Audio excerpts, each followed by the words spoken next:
नमस्कार, जय हिंद दोस्तों। आज हम लोगों के सामने एक ऐसा क्वेश्चन है जिसको देख के स्टूडेंट डरते हैं। अभी एसएससी के जितने भी पैटर्न के अंदर चेंजिंग हो रहे हैं पिछले 2-3 सालों में, उसने क्वेश्चंस की लंबाई बढ़ा दी है। क्वेश्चन देखने में आपको बड़ा लगता है, लेकिन रियल में अगर उसको ध्यान से कैलकुलेट किया जाए, एक अच्छे तरीके से पढ़ के उसको बनाया जाए, तो हमारा काफी कम समय लगेगा और वो बिल्कुल शानदार तरीके से बनेगा और 100% आपका टाइम भी बचेगा। अगर हम क्वेश्चंस को कैसे बनाना है अगर यही नहीं सीखें तो हमारे लिए क्वेश्चन बनाना टफ हो जाएगा। जैसे डायरेक्शन के क्वेश्चंस के अंदर आपको सबसे पहले नीचे के लाइन को देखना चाहिए कि नीचे के लाइन में क्या लिखा गया। अपने कार्यालय से किस दिशा में चलना शुरू किया था, यानी किसी पार्टिकुलर व्यक्ति का डायरेक्शन हम लोगों से पूछा जाए।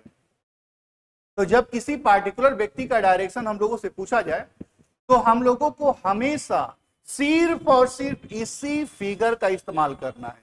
यानी जो हम लोगों के पास ये 8 डायरेक्शन है, इन्हीं 8 डायरेक्शन के ऊपर ये क्वेश्चन बन जाएगा।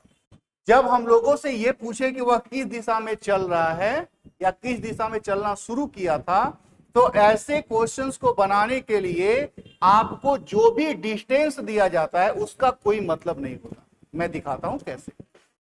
अभी ये क्वेश्चन आप देख भी लीजिए, जो हम लोगों का सीजीएल का भी जो 2024 में पीटी हुआ है उसमें ये क्वेश्चन पूछा गया है। इतना बड़ा क्वेश्चन, लेकिन आप कैसे आसानी से सोल्व करेंगे। मुकेश अपने कार्यालय से सीधे 12 किलोमीटर चलता है। उसने सीधे बोला, उसने नहीं बोला कौन से डायरेक्शन में चलना शुरू किया। तो ठीक है, हमारी मर्जी, हम इस डायरेक्शन में चलना शुरू कर लेते हैं। फिर वह 45 डिग्री दाएं मुड़ता है। तो यहां पे जो डिग्री मुड़ने की बात हो रही है, बाएं दाएं मुड़ने की बात हो रही है, उसका मतलब होता है तो 45 डिग्री दाएं मुड़ेंगे। तो यहां से 45 डिग्री दाएं मुड़ेंगे, तो जैसे कोई व्यक्ति इधर जा रहा है तो उसका दाएं हाथ इधर होगा, तो 45 डिग्री दाएं मुड़ेंगे तो हम यहां मुड़ के आ जाएंगे।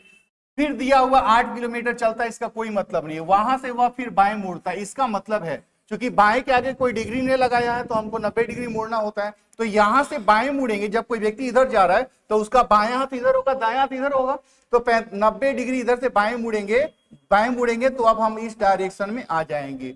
फिर दिया हुआ 7 किलोमीटर चलता है, इसका कोई मतलब नहीं है।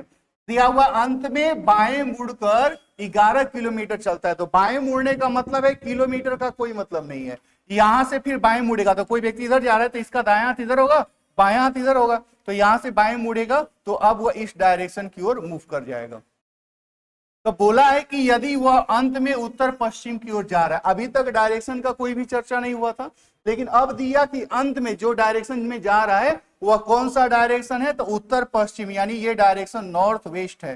तो बोला है कि वह कार्यालय से किस दिशा में चलना शुरू किया था। तो शुरू में हम लोग इसी डायरेक्शन में चलना शुरू किए थे, यानी ये वाला डायरेक्शन हम लोगों से पूछा गया है। आप पढ़े हैं, आप जानते हैं कि हम लोगों का मेन डायरेक्शन, जैसे अगर ये देखें, नॉर्थ है, ये साउथ है, ये ईस्ट है और ये वेस्ट है, जिसमें हम लोगों का ये डायरेक्शन नॉर्थ वेस्ट दिया हुआ है। तो नॉर्थ वेस्ट अगर ये डायरेक्शन है तो उसके जस्ट पीछे में वेस्ट होगा और जस्ट आगे में नॉर्थ होगा। तो ये नॉर्थ वेस्ट है, तो हम लोगों का ये वाला डायरेक्शन वेस्ट हो जाएगा और ये नॉर्थ हो जाएगा। नॉर्थ के सामने साउथ होता है, ईस्ट के सामने वेस्ट के सामने ईस्ट होता है। तो हम लोगों को यही वाला डायरेक्शन पता करना था। तो ये डायरेक्शन कौन सा, ईस्ट है। तो मैंने कहा कि आप ध्यान से अगर क्वेश्चन को देखते हैं, क्योंकि क्वेश्चन बनाने के लिए क्वेश्चन के प्रकृति को समझना जरूरी है। दूसरी बात कि हमको यह समझना जरूरी है कि उसमें हम लोग शुरुआत कैसे करेंगे। तो मुझे पढ़ के आपको समझाना था, तो ये टाइम टेकिंग है।